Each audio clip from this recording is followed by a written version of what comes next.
Ya, hari ini kita akan melanjutkan mengenai tema yang tadi pagi, yaitu teori munculnya kepemimpinan. Jadi, seorang pemimpin itu tidak langsung menjadi pemimpin, tetapi seorang pemimpin itu harus melalui suatu proses. Nah, tadi sudah kita bahas mengenai fondasi kedaulatan. Dan kita sudah uraikan semuanya sampai ke bawah, tetapi saya mau memperdalam mengenai pertumbuhan batin. Tadi saudara-saudara kita semua sudah mendengar singer kita menyanyi. Kalau nggak kurang lebihnya adalah kita nggak perlu punya iman yang besar. Cukup iman yang kecil. Nah, memang betul firman Tuhan mengatakan kalau engkau punya iman sebesar biji sesawi saja, engkau dapat memindahkan gunung. Ya, itu betul sekali. Nah, sekarang apa kaitannya dengan khotbah kita pada sore hari ini? Saudara-saudara, tadi pagi fondasi kedaulatan itu adalah nilai hidup. Apa itu nilai hidup? Nilai hidup itu adalah apa saudara? Nilai hidup? Apa? Apa? Nilai hidup. Apa? Nilai hidup adalah keyakinan kita. Ya. Nilai hidup atau keyakinan kita. Di dalam sebuah rumah, maka terdiri dari orang tua dan anak-anak. Orang tua semenjak anak itu di dalam rahim ibunya, dia itu sudah menerima yang namanya nilai-nilai kehidupan. Nah, atau dapat disebut juga dia mendapat keyakinan dari orang tuanya. Maka itu orang tua harus dia itu merenungkan firman Tuhan, kemudian dia harus menceritakan kepada anak-anaknya. Ya. Jadi anak-anak itu walaupun masih dalam perut bayi, perut ibunya masih bayi, masih di kandungan, dia itu sudah mendapat nilai-nilai kehidupan atau yang disebut keyakinan. Itu sudah kita bahas lah. Tadi kan nyanyinya soal keyakinan kan, iman kan. Iman itu apa saudara? Iman itu adalah keyakinan yang dilakukan. Kalau saudara cuma yakin tapi tidak dilakukan, apa yang terjadi saudara? Maka tidak akan terjadi mukjizat. Nah, sekarang kita masuk kepada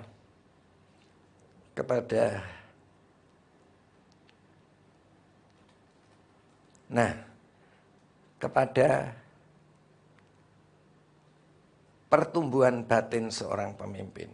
Jadi saudara-saudara, dalam kehidupan kita, kita mendapat keyakinan dari orang tua kita, ibu kita, orang tua kita, kedua orang tua kita, kakak adik kita.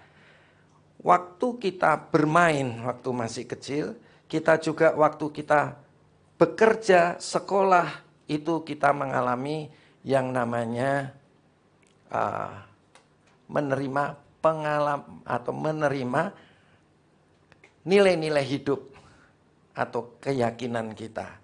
Nah, kalau saudara dan saya, waktu saudara setelah itu saudara bergaul dengan orang lain, ya setelah itu ternyata keyakinan saudara itu, nilai-nilai hidup saudara itu tidak seperti apa yang kita rasakan, apa yang kita lihat. Ya. Kalau saudara batal atau gagal mempertahankan nilai-nilai hidup saudara, saudara akan mengalami yang namanya luka batin. Ya. Jadi luka batin itu apa? Karena saudara dan saya tidak bisa mempertahankan nilai-nilai hidup kita. Ya, itu namanya luka batin. Tetapi sebetulnya orang itu tidak perlu luka batin. Gimana supaya batin kita tidak terluka? Saudara mesti mempertahankan nilai-nilai kehidupan. Ya. Jadi mempertahankan nilai-nilai kehidupan itu tidak mudah. Ya, maka itu banyak orang yang luka batin. Tetapi kalau saudara terus-menerus mempertahankan nilai-nilai kehidupan, kalau saudara nggak mampu, saudara berdoa dalam roh. Kalau saudara nggak mampu, saudara berdoa dalam roh. Kalau saudara nggak mampu, saudara berdoa dalam roh.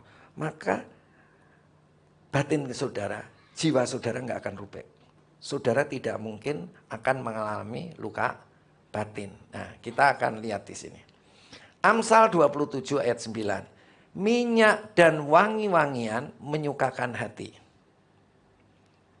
Kalau keadaan tidak sesuai dengan nilai-nilai hidup, apa yang saudara harus lakukan? Saudara harus berdoa dalam roh supaya saudara mengalami hati yang gembira. Hati yang gembira adalah obat. Ya, jadi kalau saudara berdoa dalam roh, hati saudara akan gembira. Ya. Minyak dan wangi-wangian menyukakan hati. Tetapi penderitaan merobek jiwa. Jiwa ini batin, saudara. Ya. Jadi kalau saudara menderita karena nilai-nilai hidup yang saudara junjung tidak sesuai dengan keadaan, maka saudara akan mengalami penderitaan. Dan penderitaan itu membuat kita luka batin. Ya. Sampai di sini paham ya, saudara? Nah, kalau saudara luka batin atau jiwa yang robek itu seperti apa? Kalau nilai-nilai hidup saudara tidak sesuai dengan keadaan yang saudara terima, saudara akan luka batin. Nah, kita baca Yesaya 40 ayat 3. Ada suara yang berseru-seru, persiapkanlah di padang gurun jalan untuk Tuhan. Luruskanlah di padang belantara, ya, padang belantara, saya kasih nomor 1. Di padang belantara itu apa, saudara? Kalau saudara luka batin itu cepat marah atau suka panasan. Ya. Jadi kalau saudara suka marah dan panasan, berarti saudara sedang gagal mempertahankan nilai-nilai hidup saudara. Ya, gampang kan? Oh, saya mempunyai nilai-nilai hidup. Kok nggak sesuai dengan keadaan? Terus apa yang terjadi, saudara? Saudara seperti padang belantara, cepat marah, panasan. Jalan raya bagi Allah kita. Yesaya 40 ayat 4. Setiap lembah itu apa, saudara? Kalau saudara minder, harus ditutup. Dan setiap gunung dan bukit itu sombong, diratakan. Tanah yang berbukit-bukit harus menjadi tanah yang rata. Dan tanah yang berlekuk-lekuk itu apa, saudara? Berbelit-belit menjadi dataran. Jadi saudara lihat, saudara itu gagal mempertahankan nilai-nilai hidup saudara enggak? Kalau saudara gagal, yang pertama, saudara akan alami yang namanya cepat marah dan panasan.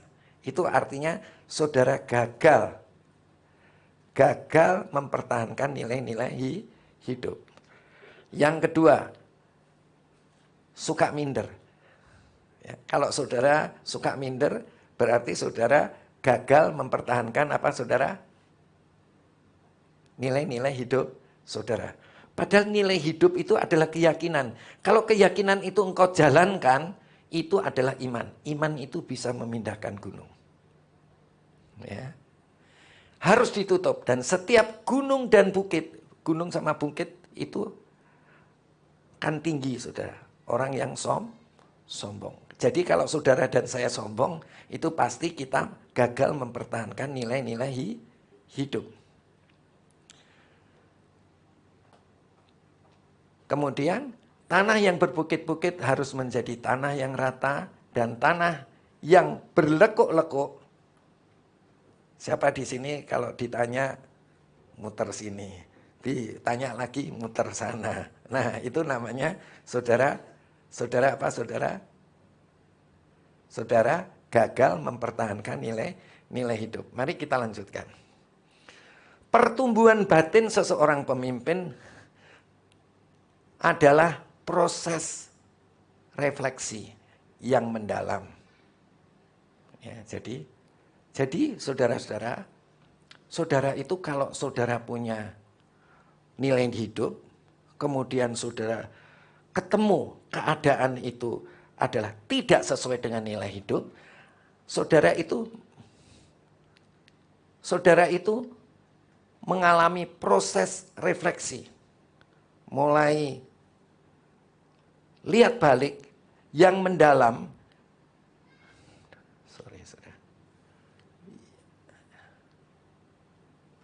Yang mendalam dan ujian spiritual, ujian roh kita yang memegang apa saudara?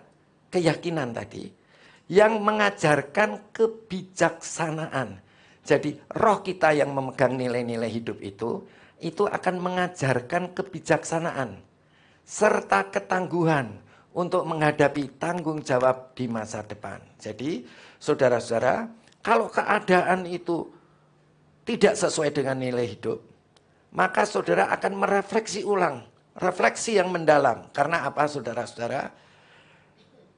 Karena tidak sesuai dengan roh kita yang memegang apa? Nilai-nilai hidup atau keyakinan.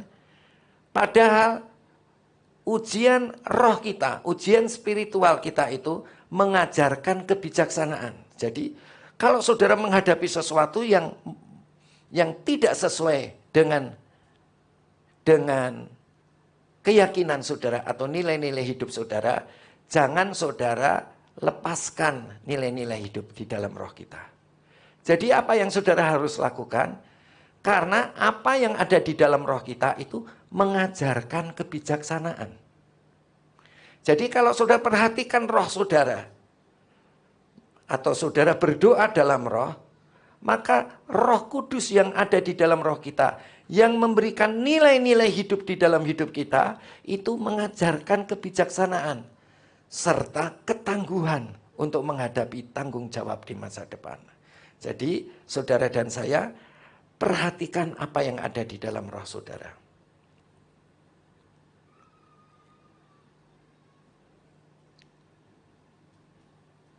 Ya, kita lanjutkan. Pertumbuhan batin seorang pemimpin, ya, melalui apa saudara? Supaya saudara bisa tumbuh, melalui apa saudara? Kalau saudara mengalami kegagalan. Ya, jadi dalam hidup ini saudara pasti nggak akan mulus saja. Pasti di dalam hidup ini kita akan mengalami kegagalan. Mengalami apa lagi saudara? Kekecewaan. Atau pencapaian yang tidak sepenuhnya memuaskan. Seorang pemimpin dipaksa untuk merenungkan lebih mendalam, merefleksikan dirinya, mempertanyakan nilai-nilai, tujuan, dan kekuatan moral yang mereka junjung. Jadi maksudnya apa saudara? Jadi nilai-nilai hidup di dalam kehidupan kita yang merupakan keyakinan di dalam roh kita, saudara, diperhadapkan dengan sikon, situasi dan kondisi. Apa itu situasi dan kondisi saudara? Saudara kok nggak sesuai dengan nilai-nilai keyakinan kita, nilai-nilai hidup kita. Kok gagal ya? Sehingga saudara kecewa. Karena apa? Pencapaiannya itu tidak sepenuhnya memuaskan. Sehingga saudara dipaksa untuk merenungkan lebih dalam. Merefleksikan diri. Kenapa kok saya alami kegagalan?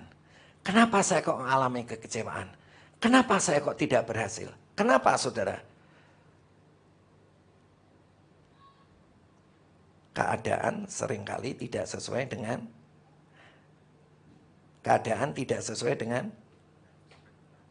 ekspektasi. Ekspektasi itu di mana? Di roh. Ya.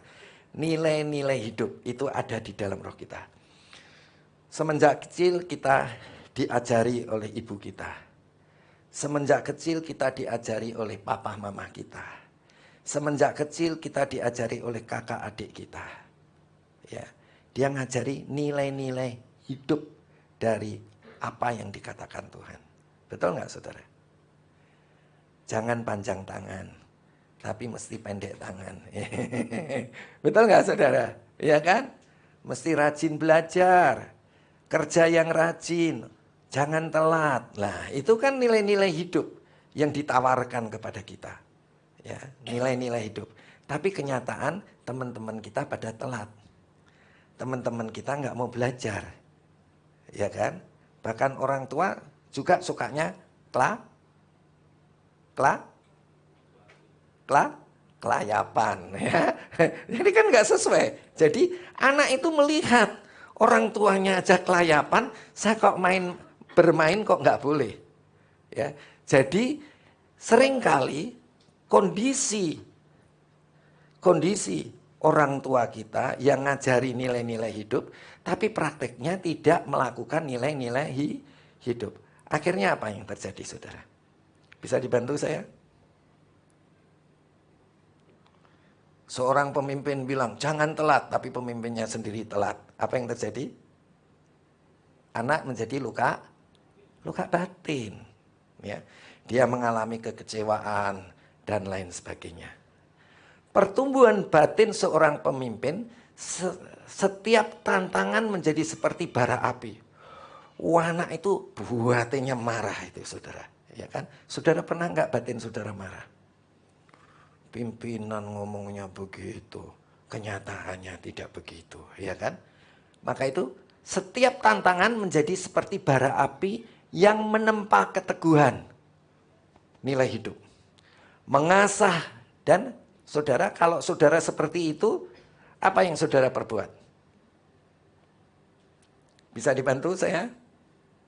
Kalau nilai-nilai hidup yang ditanam di dalam roh kita oleh orang tua kita, kemudian saudara-saudara, kemudian kenyataannya orang tua kita tidak seperti itu, akan terjadi apa? Bara api itu apa, saudara? Marah yang besar. Ya. Yang menempa keteguhan, ya, jadi kemarahan yang menempa nilai-nilai hidup di dalam roh kita. Tetapi sebetulnya kalau itu terjadi, apa yang saudara buat? Apa apel yang dibuat? Itu saudara sedang diasah oleh Tuhan, supaya saudara dan saya memiliki kerendahan hati dan membuka kesadaran baru tentang peran kita di dunia. Jadi kalau saudara itu ngelihat segala sesuatu tidak terjadi, segala sesuatu terjadi bertentangan dengan nilai-nilai hidup yang diajarkan kepada kita, apa yang saudara buat? Oh, saya itu sedang diasah oleh Tuhan untuk memiliki kerendahan hati. Dan Tuhan pengen saya punya kesadaran yang baru tentang peran kita di dunia. Jadi kalau saudara punya kondisi yang tidak sesuai dengan nilai hidup, saudara artinya saudara sedang diasah. Besi menajamkan besi, orang menajamkan sesamanya. Sampai di sini saudara paham? Ya. Jadi jangan saudara luka batin. Jangan hati saudara, jiwa saudara robek. Tapi apa yang saudara harus lakukan? Saudara sadari, Tuhan sedang mengasah kita. Besi menajamkan besi, orang menajamkan sesamanya. Supaya kita rendah hati.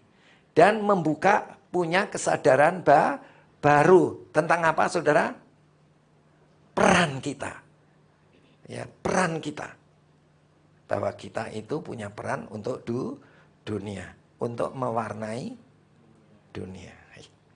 Mari kita lihat pertumbuhan batin seorang pemimpin. Dalam perjalanan ini mereka tidak hanya menemukan pentingnya integritas. Kalau saudara dan saya itu kan punya nilai hidup, punya keyakinan di dalam hidup. Nah, kalau keyakinan itu saudara lakukan, itu namanya iman. Dan iman itu bisa memindahkan gunung. Nah, ingat ini ya saudara. Jadi kalau punya keyakinan,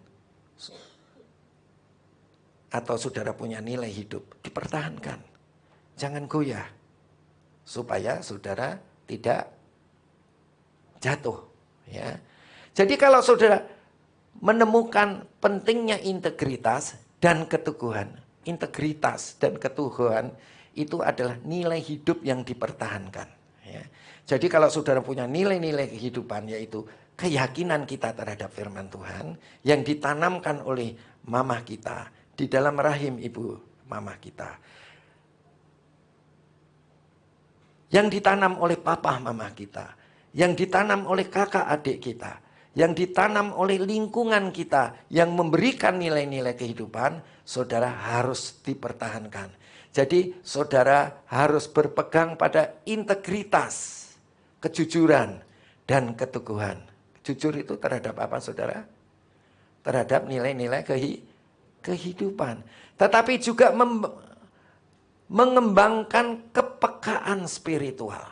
Ya, jadi kalau saudara pegang integritas dan keteguhan, saudara itu, roh saudara itu mulai peka. Ya, kalau nilai-nilai kehidupan saudara, saudara pegang sungguh-sungguh. Ini pindah ya tadi ya.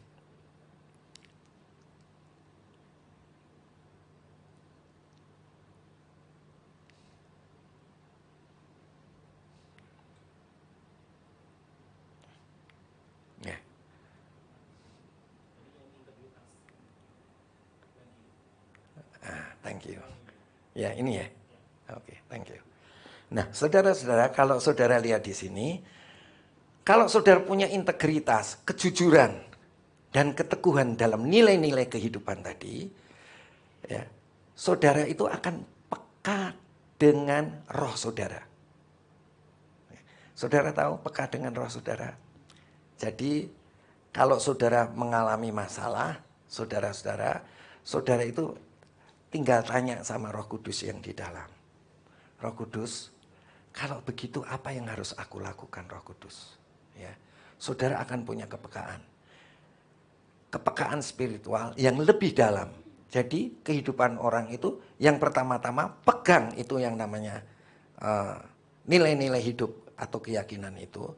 Apapun yang mengecewakan saudara dari pengalaman, saudara tetap pegang itu yang namanya nilai-nilai hidup atau keyakinan itu, saudara, kalau saudara jujur dan saudara teguh berpegang kepada integritas itu, maka saudara akan punya kepekaan spiritual. Kalau saudara tidak jujur dan tidak teguh memegang integritas, apa yang terjadi? Lihat. Apa yang terjadi? Apa yang terjadi? Hah? Luka batin. Luka batin, saudara. Ya, jadi kalau saudara tidak berpegang kepada integritas, tidak berpegang pada nilai-nilai hidup atau keyakinan, saudara tidak jujur berpegang pada dia, dan saudara tidak teguh berpegang pada nilai-nilai hidup atau keyakinan, apa yang terjadi? Saudara-saudara, saudara akan luka batin.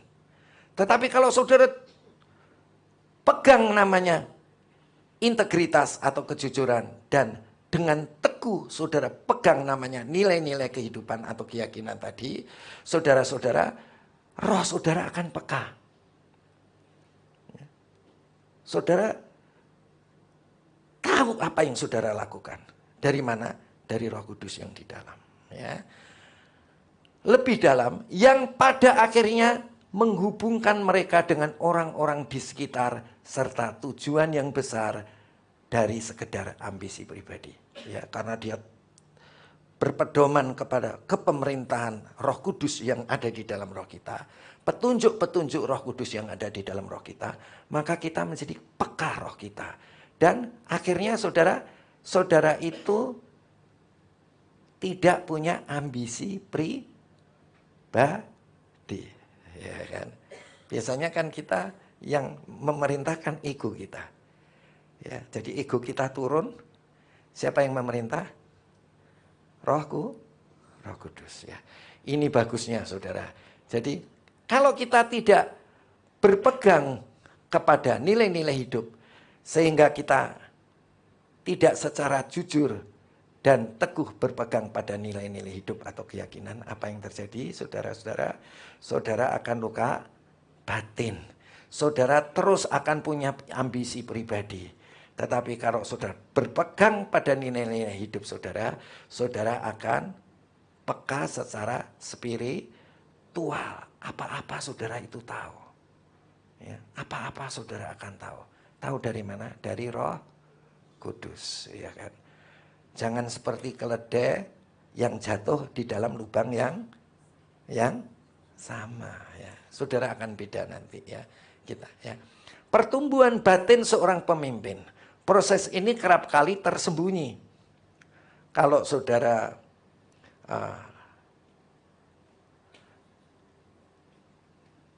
proses, ya, proses apa saudara? Proses saudara luka batin atau tidak, itu nggak ada yang lihat. Kan saudara diem aja. Tapi bagi orang yang bisa membedakan roh, semua itu terbuka. Ya. Saudara akan punya kepekaan, namanya kepekaan spiritual. Ya. Saudara akan punya kepekaan spiritual. Jadi, oh, orang ini lagi nggak benar ini. Orang ini lagi nggak suka. Orang ini lagi suka, saudara tahu. Ya. Jadi apa saudara? Semuanya itu terbuka di hadapan Tuhan. Itulah yang disebut tadi namanya apa saudara? Kepekaan spiritual. Kepekaan spiritual itu terjadi kalau saudara berpegang pada nilai-nilai hidup dan jujur berpegang pada nilai-nilai hidup. Apa yang terjadi saudara? Saudara akan punya kepekaan spiritual. Kalau enggak, saudara akan jadi luka batin. Jadi orang luka batin apa enggak kelihatannya di mana saudara? Roh saudara itu peka atau tidak? Ya. Oke. Pertumbuhan batin seseorang pemimpin, proses ini meski kerap tersembunyi, menjadi fondasi yang kokoh, yang menampakkan mereka menghadapi tanggung jawab kepemimpinan dengan hati yang lebih bijak dan keberanian yang lebih kuat. Jadi kalau saudara itu, batin saudara itu betul, apa yang terjadi? Saudara itu akan menghadapi tanggung jawab pemimpin. Saudara sebagai pemimpin yang bertanggung jawab dengan hati yang lebih bijak. Saudara itu akan jadi bijak. Dan saudara itu punya keberanian yang lebih kuat. Makin berani saudara-saudara. Tetapi dengan bijak sana. Iya kan saudara?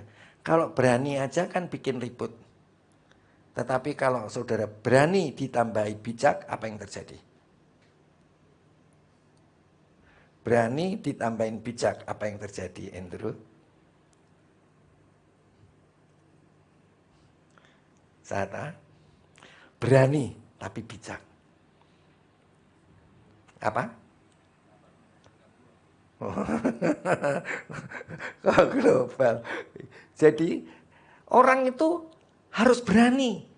Berani mengemukakan nilai-nilai hidup. Tapi harus bijak. Contohnya apa? Coba. Siapa yang mau? Ada Mbak Sri? Mana? Hah? Oh, di atas ya. Ya. Berani tapi bijak. Berani itu harus berani menyatakan nilai-nilai hidup. Tetapi harus bijak. Kalau sudah 4 mata masih nggak bisa, 2, 3 saksi masih nggak bisa, diumumkan di jemaat-jemaat masih nggak bisa, bijak. Dianggap dia itu adalah jemaat baru. Itu namanya berani dan bijak. Beraninya mengumumkakan apa saudara? Nilai-nilai hidup. Kalau ada anak yang salah, saudara lakukan berani enggak? Gimana itu anaknya Tante Syulin?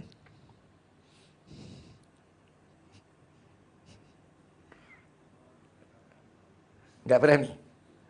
Nah, itu nanti anaknya rusak semua. Ya kan? Itu nanti kalau kamu nggak berani negur anakmu dengan nilai-nilai kehidupan, salah kamu diemin aja atau salah kamu benerin, nanti jadinya kamu sama anak-anakmu mati bareng. Contohnya siapa? Terry. Orang tua, nggak usah disetrum. Orang tua yang kayak dia tadi nggak berani menunjukkan nilai-nilai hidup. Apa yang terjadi? Ini kelihatannya kamu ini orang luka batin loh.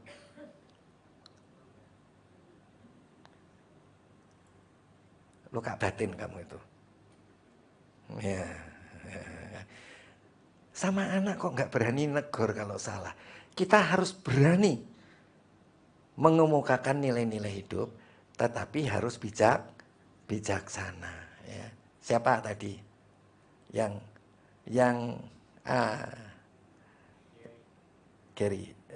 Terry. Siapa? Siapa Ter? Imam Eli, betul. Nah, jadi kalau nggak mati bareng itu anak sama si bapaknya, ya, sehingga kita tidak punya keturunan. Ya, kita harus berani lah. Kalau nggak berani, mesti kamu konseling. Kenapa kok saya nggak berani? Nah, itu karena apa? Kamu tidak berpegang pada nilai-nilai hidup. Ya, jadi kamu pasti nggak punya iman, ya, itu ya. Oke.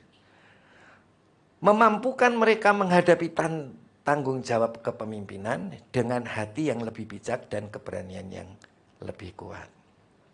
Sekarang begini, tahap pematangan pelayanan, ya. Saudara-saudara, lebih gampang mana saudara itu diuji tambah-tambahan atau diuji pembagian? Tambah-tambahan. Kalau namanya kelas 1, sekarang udah TK ya. Dulu saya tuh kelas 1 itu masih nulisnya pakai lei. Lei itu batu yang ditulis sama batu juga. Tante Lili dulu pakai apa, Tan? Kertas. Pakai apa? Iya, lei itu namanya, ya kan? Masih itu. Ngapusnya gampang. Lupa aku ngapusnya pakai apa, Tan? Enggak. Nanti gini. Ya, gini ya. Pada tahap pematangan pelayanan, jadi orang lebih gampang mana diuji di pelayanan atau diuji di rumah. Di pelayanan ketemunya cuma berapa jam? Ya kan? Kalau di rumah ketemu sama istri, anak, berapa jam? Nah, setiap hari ya. Jadi Tuhan itu menguji nilai-nilai hidup kita itu di pelayanan dulu. Ya. Nah, lengkapnya begini. Setelah itu baru di rumah, di kehidupan. Ada orang-orang yang masih muda. Begitu nikah, dia ngomongnya begini. Aduh, nikah ya itu kayak neraka di dunia. Katanya ini bener apa enggak lah itu mesti ditanya itu yang sudah nikah itu. Ya, oke, itu kata orang, ya kan. Nikah kok kayak orang di neraka tapi di dunia. Neraka tapi turun ke dunia, ya. Enggak boleh begitu, ya. Pada tahap pematangan pelayanan, seorang pemimpin mulai terjun langsung dalam berbagai kegiatan pelayanan. Jadi kalau saudara terjun di dalam kegiatan pelayanan, saudara itu sedang diuji. Apakah saudara berpegang pada nilai-nilai hidup? Atau saudara itu runtuh dengan kondisi pelayanan. Ya. Ikut pengalaman-pengalaman yang lain. Yang memberikan mereka kesempatan untuk mengasah bakat spiritual. Jadi kalau saudara itu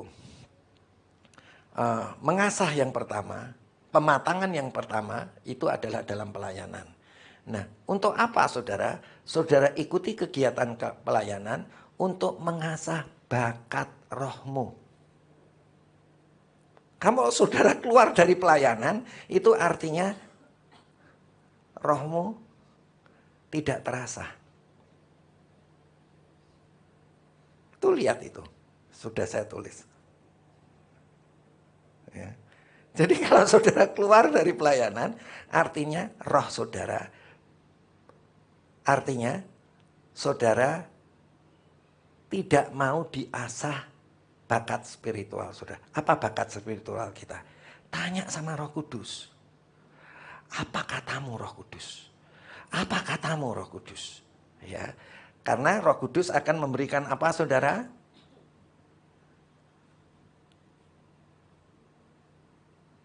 Supaya saudara bisa lebih bijak dan saudara lebih kuat. Bijak. Apa yang dikatakan Roh Kudus, keberanian saudara juga lebih kuat. Coba saudara kita lihat lagi.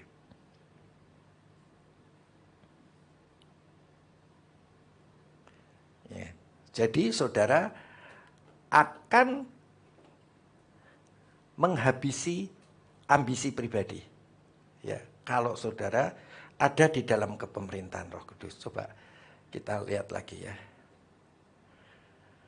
Kegiatan pelayanan yang memberi mereka kesempatan untuk mengasah bakat spiritual. Jadi roh saudara itu, karunia-karunia roh yang ada dalam saudara itu diasah tapi gagal. Artinya saudara enggak mau tanya sama roh apa Alia? Roh yang kenceng? Apa ya? Bisa ngomong lebih kenceng? Halo? Nah, Roh Kudus ya. Jadi artinya saudara gagal bertanya kepada Roh Kudus dan mendapatkan pengalaman praktis.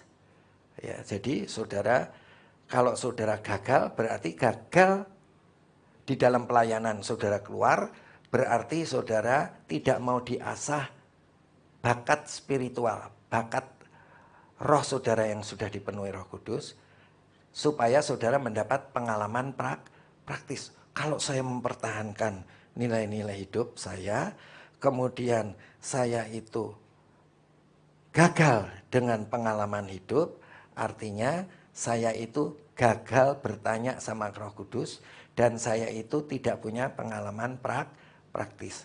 Jadi apa yang saudara buat? Mesti tanya sama Roh Kudus. Apa yang harus aku lakukan? Ya, jadi saudara punya pengalaman praktis. Gimana Bel? Ya, ini bukan soal di gereja aja, saudara. Ini soal di pekerjaan juga. Ya, itu maksudnya ya. Tahap pematangan pelayanan. Ini adalah masa di mana mereka bereksperimen dengan karunia-karunia yang unik. Jadi kalau saudara berpegang pada nilai-nilai hidup dan kemudian saudara bergaul dengan orang lain, ya, dengan milieu dan lain sebagainya, dengan budaya dan lain sebagainya, nilai-nilai hidup saudara itu bisa dengan jujur saudara pegang enggak? Kalau saudara tidak, saudara kemudian saudara luntur, tidak bisa memegang nilai-nilai hidup saudara. Ayo di gereja lagu apa? Lagu apa yang mengenai nilai-nilai hidup? Apa? Siapa tertanam dalam rumah Tuhan kan berbuah di halaman Allah. Nah, artinya saudara tidak bisa berbuah.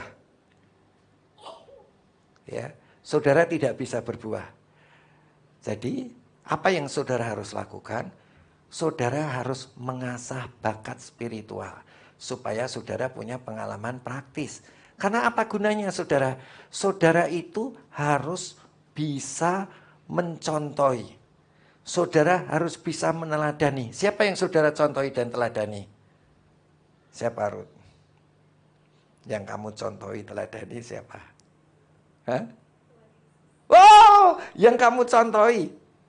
Bukan apa? Yang kamu pengalaman praktismu akan kamu kasih ke siapa? Ke murid kita. Maka itu pemimpin itu, untuk seorang jadi pemimpin, dia harus mengalami nilai-nilai hidup, kemudian dia harus mengalami pengalaman, terus dia harus mengalami pengalaman dalam pelayanan dan pengalaman di dalam keluarga. Ya. Ini adalah masa di mana mereka bereksperimen. Jadi saudara, sebagai seorang pemimpin yang ditunjuk oleh Tuhan, kita dilahirkan untuk menjadi pemimpin. Kita bukan dilahirkan untuk menjadi ekor. Caranya gimana? Pemimpin itu adalah orang yang mempengaruhi orang lain. Jadi saudara harus bereksperimen dengan bakat rohani saudara. Karunia rohani saudara. Harus bereksperimen. Eksperimennya apa? Si Lia. Ya kamu dulu. Si Abel. Hah? Hah? Apa karunia-karunia Tuhan diapain? Apa Iren? Ini nggak biasa dilakukan ini. Kelihatan kalau ditanya bingung.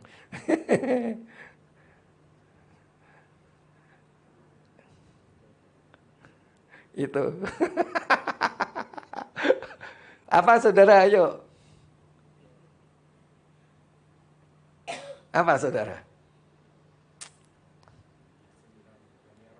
Apa Rob? Kita tidak bereksperimen dengan karunia-karunia roh yang ada di dalam roh kita. Ya kan? Jadi kalau ada apa-apa, saudara menghadapi apa, tanya Roh Kudus. Menghadapi apa-apa, tanya Roh Kudus. Jadi saudara harus bereksperimen dengan roh kita yang sudah dipenuhi Roh Kudus, yang mendapat karunia-karunia roh atau bakat rohani tadi. Saudara harus bereksperimen apa yang dikatakan Roh Kudus. Jangan apa yang dikatakan oleh diri kita. Ya. Di sini karunia-karunia roh yang unik. Seperti kepemimpinan, pengajaran, dukungan emosional. Yang mungkin sebelumnya hanya mereka rasakan secara samar-samar. Ya. Semula diperkirakan, asumsi, diperkirakan, asumsi. Tapi ini harus pasti apa yang dikatakan Roh Kudus. Ya, bisa nangkep ya saudara ya? Bingung nggak saudara? Ibu bingung nggak Bu? Nggak apa-apa, lama-lama juga nggak bingung. Oke, nah sekarang tahap pematangan hidup. Kalau tadi apa saudara? Tahap pematangan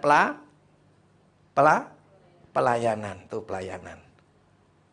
Sekarang tahap pematangan hidup. Hidup kita kan kumpul terus sama keluarga. Ya kan? Jadi selama berapa jam kita kumpul? Coba, kalau pacaran itu suka ribut nggak saudara?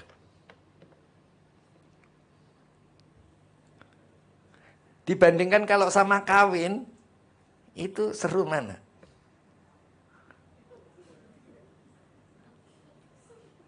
Seru mana saudara? Ya kan? Pasti seru kalau sudah kawin saudara.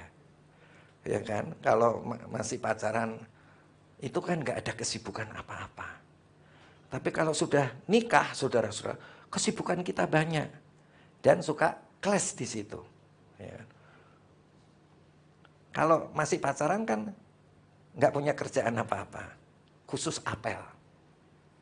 Ya, Tari. Tapi kalau sudah kawin, yang istrinya kerja, yang suaminya kerja, anaknya rewel. Wah, ini mah, itu Pak, memang anaknya siapa? Gitu kan. Nah begitu kira-kira ya kan. Ini Robi belum nikah, belum punya anak, jadi masih aman-aman ya. Masih damai. Oke, ya.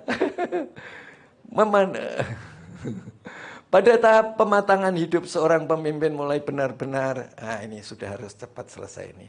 Pada tahap pematangan hidup seseorang pemimpin mulai benar-benar mengenali dan memanfaatkan karunia roh, karunia spiritual mereka dengan penuh kesadaran dan efektivitas. Jadi kalau sudah kawin saudara-saudara, saudara harus mulai benar-benar mengenali dan memanfaatkan karunia roh. Itu lebih efektif. Sadari ada Tuhan. Gunakan betul-betul. Ya, lebih. Ya, ini kan dibilang mulai benar-benar. Ya, jadi kalau sudah kawin, mesti harus lebih dekat dengan Tuhan, ya kan? Gitu saudara. Ketinye ya, katanya ya. Saya ini temannya Rano Karno, saudara. Maka saya agak kebati Betawi-Betawian. Ketinye katanya. Oke. Dan penuh kesadaran dan efektivitas. Ya, bukan saja cuma benar-benar mengenali dan memanfaatkan karunia Roh Kudus, mereka dengan penuh kesadaran dan secara efektif, secara tepat. Jadi begitu saudara, hati saudara, saudara harus terus memperhatikan hati, ya, memperhatikan roh. Ini saya harus ngomong apa? Saya harus ngomong apa? Saudara kenal kan namanya Tante Delima? Ya kan? Oh, itu dia bilang, saya harus perhatikan roh saya. Apa yang dikatakan roh saya. Ya. Jadi, kalau saudara sudah nikah, saudara harus lebih fokus kepada Roh Kudus. Ya, ini katanya ya. Sehingga pelayanan yang mereka lakukan menjadi semakin matang dan berbuah. Jadi mesti harus lebih fokus. Kalau di gereja masih kurang fokus di dalam pelayanan. Kayak Abel ini nggak fokus, separuh Tuhan, separuh pacar gitu ya kan. Kata Abel sendiri loh, ini bukan kata saya. Nah, tapi nanti kalau kamu udah kawin, fokus sama Roh Kudus betul. Kalau enggak bisa bubar jalan. Balik kanan, gerak, siap jalan. Nah, bisa jalannya kanan kiri itu, bukan belok kanan ya. Ya, jadi itu memang begitu saudara. Jadi harus penuh kesadaran dan efektivitas sehingga pelayanan yang mereka lakukan menjadi semakin matang dan berbuah. Ya. Jadi kalau kamu kawin nanti nikah itu kamu melayani siapa? Abel. Melayani suami, melayani Tuhan, melayani siapa? Kamu kalah loh sama muridnya si siapa? Niko itu yang masih ya Sansan, sengseng, pinter dia. Dia kalau segi kehidupan kita itu berantakan, ya itu berarti sudah terima Yesus, tapi yang merintah sudah terima Yesus, tapi yang merintah ego. Terus ditanya apa tadi? Niko. Oh kok Niko? Siapa yang tadi?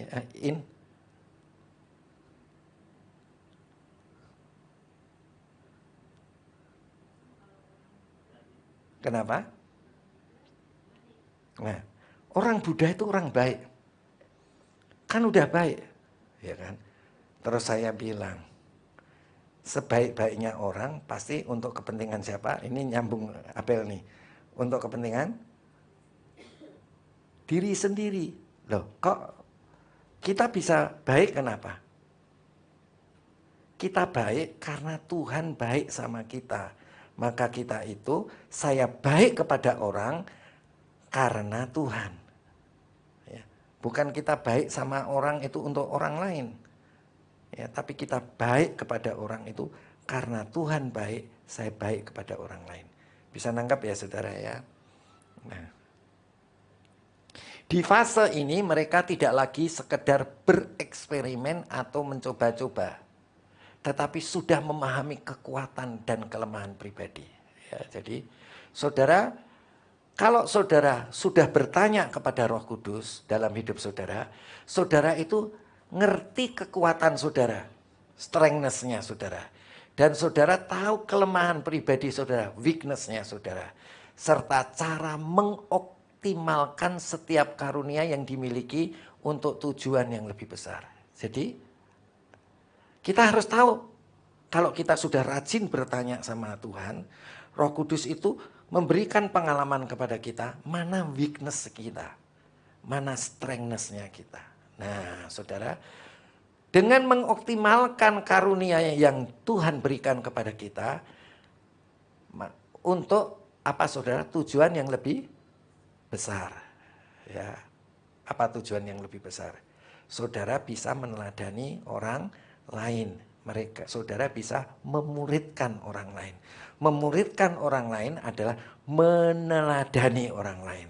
Mempengaruhi orang lain bukan hanya dengan ucapan, tetapi melalui contoh hidup kita. Amin. Nah, saya tidak lanjutkan, masih ada 5 dan 6.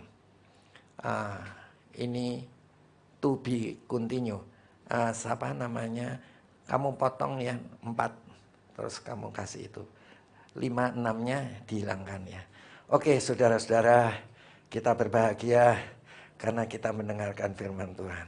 Kalau saudara setia memperhatikan Roh Kudus, saudara peka memperhatikan Roh Kudus, saudara pasti aman-aman saja. Dan saudara bisa memuridkan orang lain. Mari kita tutup mata kita akan masuk perjamuan suci.